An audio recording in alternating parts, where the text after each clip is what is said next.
외딴 시골 마을. 어느 날 한 가족이 이사를 왔다. 시골 사람들은 친절할 것이라는 가족의 기대와는 달리 마을 사람들은 외지인이라는 이유만으로 그들을 경계했다. 그 지역은 포도 생산지로 유명한 곳이었는데 새로 이사 온 가족도 그곳에서 포도 농사를 짓기를 원했다. 소식을 들은 마을 사람들은 농사가 쉬운 줄 아냐고 코웃음을 치며 그들을 비웃었다. 하지만 1년이 지나고 그 집에서 재배된 희귀하고 품질 좋은 포도를 보자 사람들은 깜짝 놀랄 수밖에 없었다.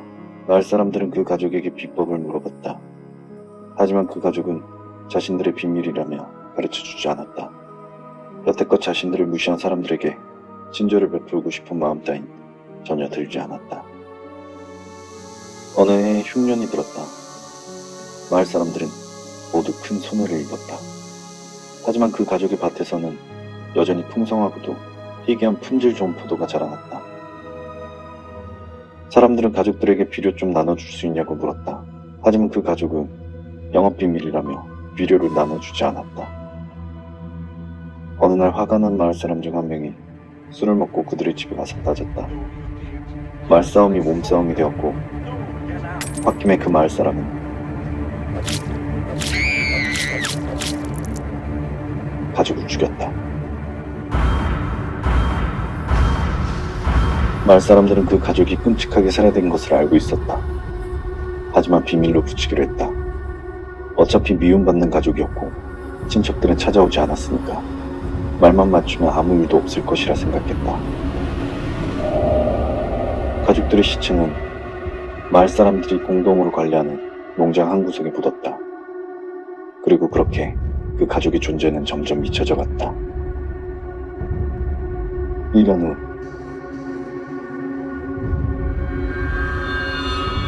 희귀하고 품질 좋은 포도가 또다시 나타났다.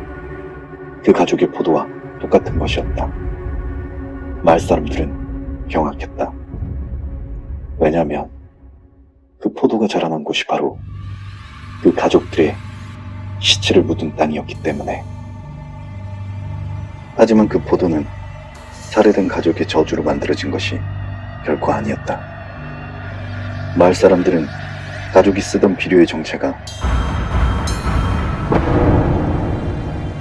바로 사람의 시체였다는 것을 알게 되었다. 그리고 그 이후 마을 사람들은 흉년이 들어도 계속해서 질 좋은 포도를 만들 수 있게 되었다. 대신 그 마을에 새로 이사 온 사람들이 갑자기 사라지는 일들이 계속해서 일어났다.